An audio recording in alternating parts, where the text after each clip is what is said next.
저는 그냥 바로 해도 되겠다. 한 500만 원만 벌면 되지 않을까? 500이 적나? 맞나? 열심히 하면 되지 않을까라는 그냥 막연한 생각이 있었어요.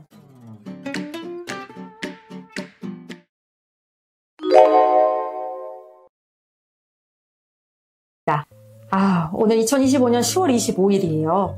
오늘 36회 공인중개사 시험이 있었던 날인데요. 다들 시험 잘 치르셨을까요? 합격을 기원드립니다. 저도 2020년 31회 때 시험을 응시했었고 30일에 합격색으로 바로 개업공인중개사가 되었습니다. 진짜 시험 봤던 게 엊그제 같은데요. 벌써 5년이나 지났고 5년을 꽉 채운 중개업을 하고 있습니다. 이때까지 공부하느라고 스트레스 많이 받았을 텐데 맛있는 거 드시고요. 친구들과 그리고 가족들과 남은 시간 좀 당분간만큼이라도 좀 자유로 만끽하셨으면 좋겠어요. 오늘 이야기 드릴 것은 이제 공인중개사 자격증 시험이 끝난 후에 들어야 할 현실적인 조언. 아마 주변에 공인중개사업을 하고 있다면, 중개업을 하고 계신 분이 있다면 이런 이야기를 해 주실 거예요. 그런데 막연하게 그냥 나는 자격증을 땄는데 공인중개사가 되고 싶어서 자격증을 취득을 했는데 어떤 걸 해야 될지, 오픈을 준비를 해야 될지 아니면 소속공인으로 들어가야 될지 이런 거에 대한 등등 여러 가지 현실적인 조언을 원한다면 제가 한번 오늘 간략하게 한번 짚어드리겠습니다. 첫 번째, 사실 자격증은 취득이 끝이 아니라 시작이란 말 많이 들어보셨죠? 많은 분들이 시험만 붙으면 모든 게 해결될 거라고 생각을 하시는데요. 사실 그렇지 않잖아요. 자격증은 그냥 출발선의 선거일 뿐입니다. 현장에 나와보면 물건에 대한 경쟁, 손님에 대한 경쟁, 계약 경쟁 정말 치열하죠. 생각보다 더 많이 치열하실 거예요. 그래서 지금부터가 시작인 것 같아요.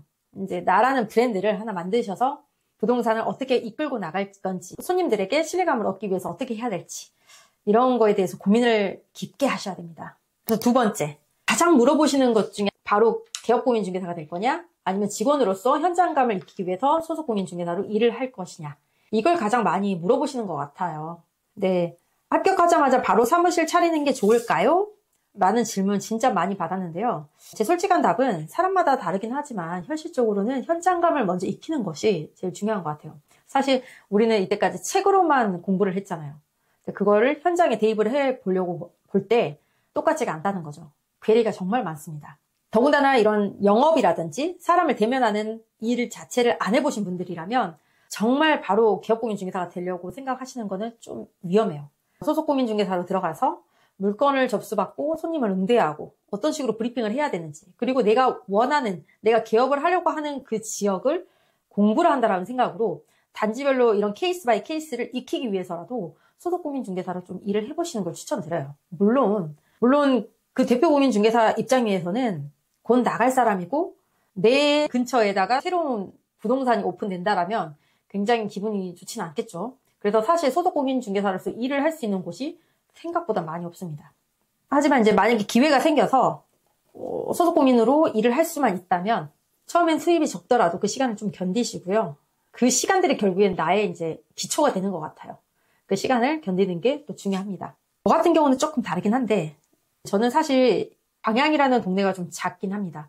그래서 이미 광양에 대한 아파트를 좀 어느 정도 알고 있었고 그냥 바로 현장에 뛰어도 될 것 같다라는 확신, 그런 생각이 들었어요. 그런 생각 사실 없었고 저는 그냥 바로 해도 되겠다. 한 500만 원만 벌면 되지 않을까? 500이 적나? 맞나? 열심히 하면 되지 않을까라는 그냥 막연한 생각이 있었어요. 제가 35살에 공인중개사를 취득을 해서 바로 그해 12월에 오픈을 했기 때문에 좀 젊고 무모한 도전이긴 했었죠. 근데 생각보다 제가 영업성이 좀 있었나 봐요. 영업적인 능력 하긴 그렇고 영업적인 마인드가 있었나 봐요. 손님을 대하는 스킬이라든지 말투, 그리고 모르는 손님 앞에서 이야기를 할 때 거부감이 전혀 없었어요. 이 중개업을 좀 잘 적응했던 것 같아요. 그리고 빠르게 내 걸로 만드는 그 나만의 무기를 남들보다 빠르게 구축하지 않았나 그런 생각이 듭니다. 이제 세 번째는 자격증 취득하고 어떤 걸 해야 될까요? 라고 물어보시면 시험 끝났다고 바로 끊고 공부도 안 하고 놀고 쉬고 자고 이것보다는 이 세 가지가 진짜 제일 중요한 것 같거든요. 꼭 메모해놨다가 해보시기 바랍니다. 첫 번째, 내가 어디서 활동할 건지, 어떤 물건을 중점적으로 할 것인지에 대해서 좀 타깃을 정하세요. 즉, 내 거점 지역을 먼저 정하는 게 굉장히 중요해요. 사실 저는 광양에서 근무를 하고 있잖아요. 광양 사실 빠삭합니다. 그런데 나의 지역을 옮겨서 예를 들어 제가 광주를 만약에 중개를 하게 된다면 저는 그냥 초보자의 마인드로 새로 오픈하는 거랑 거의 똑같은 심정이라고 저는 생각을 해요. 거점 지역에 대한 설정이 굉장히 중요해요. 나만의 중개업소를 차리고 싶다면 소속공인이든 중개보조원으로 일하더라도 내가 앞으로 이끌어 나갈, 내가 앞으로 일할 그 거점 지역 내에서 먼저 활동을 하세요. 그래야만 그게 베이스가 돼서 내가 바로 개공이 되었을 때도 빠르게, 익숙하게 그 현장을 익힐 수가 있어요. 그 다음 두 번째, 현장 공부를 그러면 시작을 하셔야 돼요. 부동산에 방문을 한다. 이게 이제 중개업소를 방문해라 이런 게 아니라 내가 원하는 그 아파트가 있어요. 그러면 그 아파트 단지에 대해서 먼저 손품, 네이버로 한번 검색을 해서 그 단지에 대한 정보, 연식이라든지 어떤 타입이 있고 가격대는 어떻게 형성돼 있고 전세나 월세는 어떤 식으로 되었는지를 확인을 하시고요. 한번 현장도 가보세요. 아, 주차는 이런 식이고 지하가 1층, 2층까지 있는지 우리가 네이버에서 봤던 거가 그대로 있는지 주변의 상권은 어떤지 초등학교, 중학교는 얼만큼 거리에 떨어져 있는지 그런 부분들을 체크를 해보시면서 사진으로도 꼭 담아두시길 추천드립니다. 나중에 그러면서 현장 공부한 거는 블로그나 인스타그램에 좀 이렇게 공부한 거에 대한 흔적 남기기처럼 정립을 해두시면 좋을 것 같아요. 그 다음에 세 번째, 이제 현직 중개업을 하시는 분들을 찾아가서 아무래도 이제 저 이번에 합격을 했는데요. 그러면서 음료수도 하나 사가지고 가서 인사도 좀 나누시고요. 앞으로 이제 어떻게 보면은 이웃이 되는 거잖아요. 경쟁자이기도 하지만 저는 조력자, 협력자라는 관계라고 생각하거든요. 그래서 미리 네트워크를 부충해 놓는다고 생각을 하세요. 그게 제일 중요한 것 같아요. 저 같은 경우는 공인중개사 합격을 하고 이제 빵 있잖아요. 파리바게뜨 빵 같은 거. 롤케이크를 여러 개 했어요. 부동산 중개사님들 찾아다니면서 인사도 드리고 제가 곧 오픈할 건데 혹시라도 좋은 자리가 있으면 알려달라. 그런 이야기를 한다든지 아무튼 어느 정도 얼굴을 익히는 거죠. 나도 이제 앞으로 동료가 될 거예요 라는 이제 인사를 건네는 거예요. 때로는 그 작업을 해놓으니까 저에게 정말 기회가 오더라고요. 어느 자리가 부동산 자리로 나왔는데 혹시 생각 있어요? 라는 피드백이 오더라고요. 실제로. 그래서 저는 그 기회가 굉장히 좋았어요. 내가 생각했던 자리인데 이 자리가 나는 부동산으로 들어가고 싶다라는 생각을 많이 했거든요. 그 자리가 딱 나온 거예요. 제가 원하는 자리에 들어가게 됐죠. 뭐 타이밍인 것 같아요. 그래서 네트워킹은 굉장히 중요하다. 이게 또 현장에서 일을 하실 때 나는 물건이 없는데 제일 처음에 중개사무소를 차리게 되면 물건이 없잖아요. 근데 손님이 어떻게 하다 들어왔어요.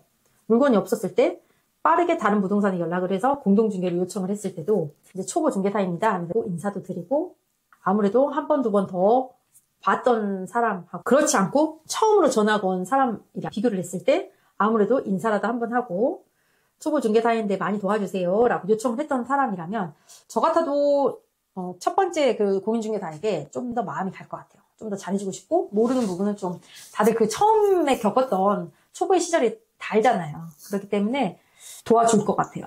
그다음 네 번째. 이거는 제가 주변에 중개사무소를 오픈하시는 분들께 꼭 이야기 드리는 핵심 중에 하나예요. 금방 네트워킹이랑 비슷한 맥락이긴 한데요.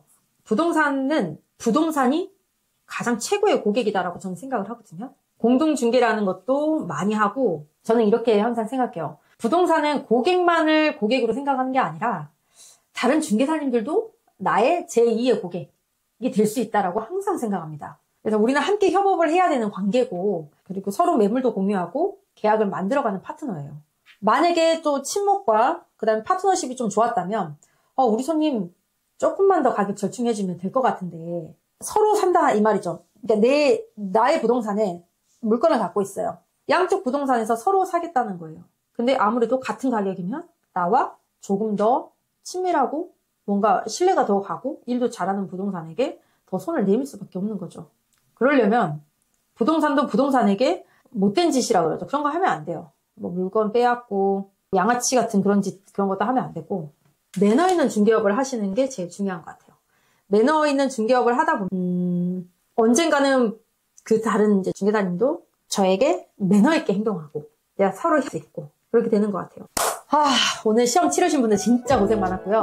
이제 잠깐 동안은 내 자신에게 휴식하고 보상을 주셨으면 좋겠습니다. 저도 사실 오늘 이렇게 영상을 통해 우리 입소문 고객님들 그리고 유튜브 입소문TV를 구독하시는 분들, 그리고 앞으로 구독하실 고객님들을 만나뵐 수 있는 첫 번째 기회였거든요. 사실 많이 떨립니다. 쇼츠만 몇 번 만들어봤는데 이제는 5년 정도 운영을 했잖아요. 그래서 앞으로는 나만의 이야기, 부동산을 운영하면서 겪었던 거 좀 담고 싶어서 이제 부동산 입소문TV를 좀 더 적극적으로 해보려고 합니다. 가장 궁금해하시는 공인중개사의 5년차 1, 2, 3, 4, 5년 동안의 매출은 어떻게 되느냐, 그리고 오픈하고 나서 1년 동안, 정말 1년이 제일 중요한 것 같거든요.